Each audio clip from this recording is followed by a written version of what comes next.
Posledních 15 let jsem se zabýval otázkou, jak žít šťastný a smysluplný život. A myslím si, že už jsem našel odpověď, a to je intrinsická motivace. Což znamená, že tak, jak vy jednáte, tak by mělo vycházet z vás. A to není nic, co bych si jen tak prostě vytucal z prstu, ale co odráží self-determination theory, což je teorie, kterou popsali američtí psychologové Ryan a Deci, a která říká, že ta intrinsická motivace se skládá ze 3 takových základních komponentů. Ten první komponent je kompetence, což znamená, že byste měli jednat tak, abyste používali své kompetence.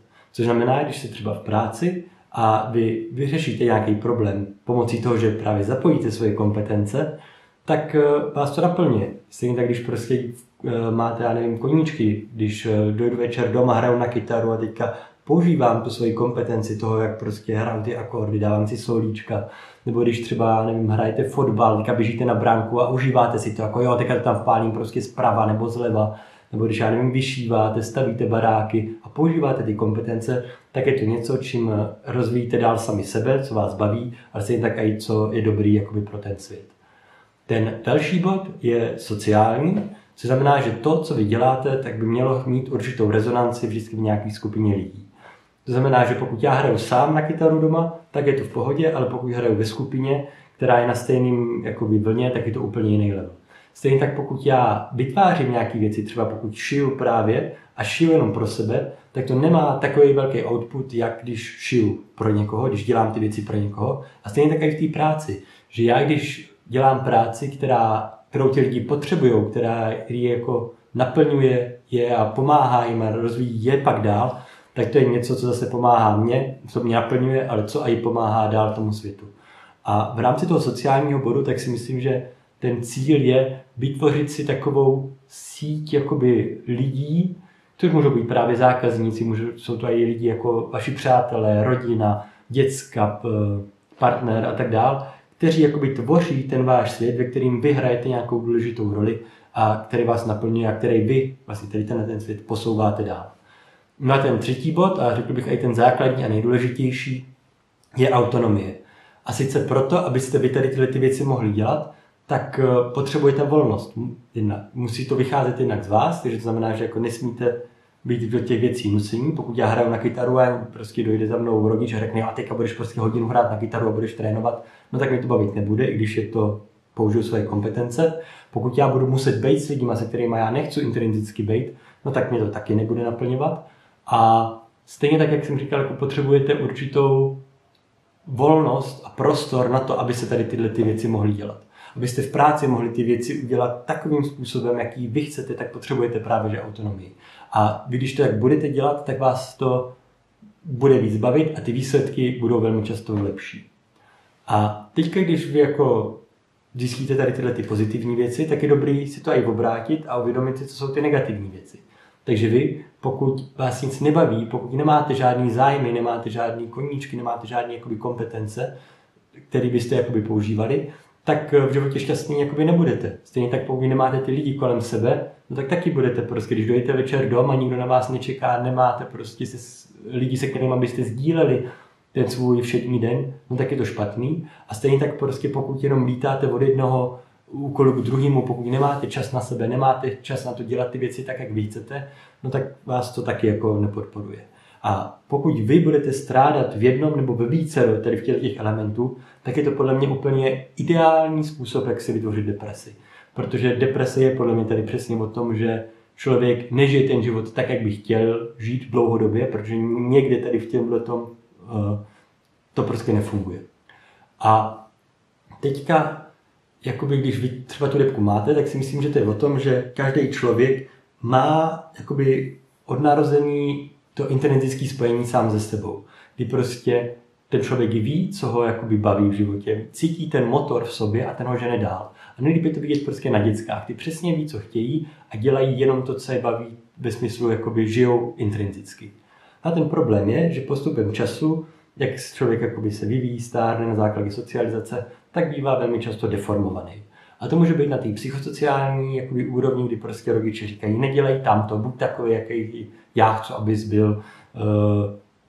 Jo, a prostě, že klasicky jakoby osekávají tu autonomii toho člověka, na základě čehož on pak nemůže růst, tak jak třeba strom nebo nějaká květina prostě do úplné šířky, ale je právě potlačený na základě tady toho toxického prostředí. A nebo ten druhý problém, podle mě hodně častý je, když ten člověk nemá možnost mít tu autonomii, protože nejsou k tomu ty zdroje. Takže pokud vám je třeba 15 let a musíte jít prostě, rodiče nevydělávají peníze, vy jste odkázaní sami na sebe, musíte jít dělat víc než 40 hodin týdně, abyste vůbec jakoby zaplatili nájem, mohli nějakým způsobem přežít, no tak taky nemáte tu možnost té seberealizace, nemáte ten prostor té autonomie, který by vám umožnil dál růst. A teď, když vy si uvědomíte, že nežijete intrinzicky, že právě strádáte někde nějaké z těch 3 částí toho intrinzického života, tak je třeba jednak to začít rozvíjet, to znamená učit se nové věci, poznávat věci, co mě baví, pokud třeba nevíte ještě, jakoby, jakým směrem chcete v životě jít a tak dále. Snažit se vytvořit tu síť těch lidí, který máte rádi, kteří budou jakoby tvořit ten váš svět, a pokud třeba zjistíte, že na to nemáte ty kompetence, tak se snažit rozvíjet proto, abyste se mohli jakoby propojit a byli schopni vůbec se propojit s těma lidma. A stejně tak se snažit i jakoby cíleně vytvořit prostor během toho všedního dne, abyste mohli růst, protože to je ten smysl života. A ono, ještě bych to chtěl říct jednu věc, že to, když vy jako zjistíte, že právě s tím problémy máte, tak to není vaše vina. Protože každý člověk je narozený do určitých jakoby možností, který ale jakoby zároveň určují tu vaši intrinsickou motivaci a určují i jakým směrem vlastně v tom životě máte jít. Takže já když to vezmu třeba na sebe, tak já jsem se taky narodil do určitého prostředí, ve kterém byly určitý sociální problémy, které způsobily to, že jsem se o to začal zajímat, že jsem chtěl porozumět tomu, proč vlastně ty problémy jsou takový, jaký jsou. Zároveň mi to dalo i určitý možnosti, což znamená, že jsem měl to privilegium studovat, zabývat se těma věcmi, měl jsem ten čas prostě jít do té hloubky. A na základě toho si myslím, že jakoby můj životní úděl, moje jakoby historická úloha je splnit, nebo rozvíjet tady ty věci dál. Snažit se podpořit ty lidi, kteří nebyli tak privilegovaní, jít ještě víc do hloubky, jakoby bádat o tom a tak dále. Když jsem třeba mýho strýce na farmě, tak ten byl narozený do úplně jiných podmínek a měl úplně jiné možnosti než já. Takže ho nezajímaly tak moc tady tyhle ty věci. Víc ho zajímá třeba právě to, jak se starat o ty zvířata, jak rozvíjet tu farmu a tak dále. A na základě toho on má zase ten jinou intrinsickou motivaci, na základě těch možností a těch problémů, se kterými on je vlastně konfrontovaný, a jinou životní úlohu. A to si podle mě každý může nebo zjistí, že ta intrinsická motivace je prostě kompas, který vás i jako žene dál tím životem.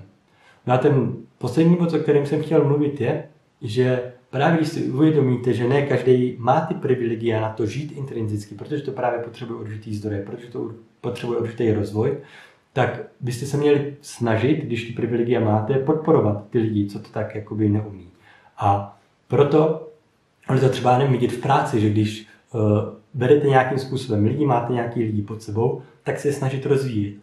Ale snažit se rozvíjet ne autoritativně, že za nima dojdete a řeknete, jo, dělej to, co já ti říkám, že máš dělat, protože to je pro tebe dobrý, ale právě dát jim tu autonomii a tak jako je guidovat, že jakoby nechat je, aby ty problémy vyřešili oni tak, jak oni chcou. A když oni budou mít nějaký problém, budou potřebovat poradit, tak za váma dojdou a vy je v tom jakoby podpořit, věnovat jim právě ten čas tady v tomhletom, pomáhat jim vyřešit ty problémy tak, jak oni chcou. A stejně tak je to úplně super vidět zase na těch dětskách. Když vy jste jako starší a vychováváte děcka, tak taky netlačíte do toho, co vy chcete, aby dělali, ale naslouchat jim a oni si sami řeknou, co chtějí dělat. A když oni si to řeknou, tak je v tom právě podporovat, i když třeba jako to nebudete, nebo vám nepřijde to dobrý, tak i tak prostě do toho jít. Protože ještě další důležitý bod, vy, když dáte těm lidem kolem sebe autonomii, tak ztratíte trochu kontrolu, ale oni ji musíte ztratit, protože když ty lidi budete furt kontrolovat, tak je právě budete bránit v tom, aby mohli růst, aby mohli rozkvést jak ten strom. A ono toto se dá uplatnit nejen na děcka, prostě i když vy uvidíte, že jste v nějakých věcech dál, třeba jako já nevím, musel by to vidím v těch psychosociálních věcech a vidím, že někdo ty věci nedává, no tak taky se ty lidi snažím prostě guidovat, ale ne guidovat, ale podporovat v tom, aby ty jejich potřeby šly prostě tím směrem, aby se mohly rozvíjet dál.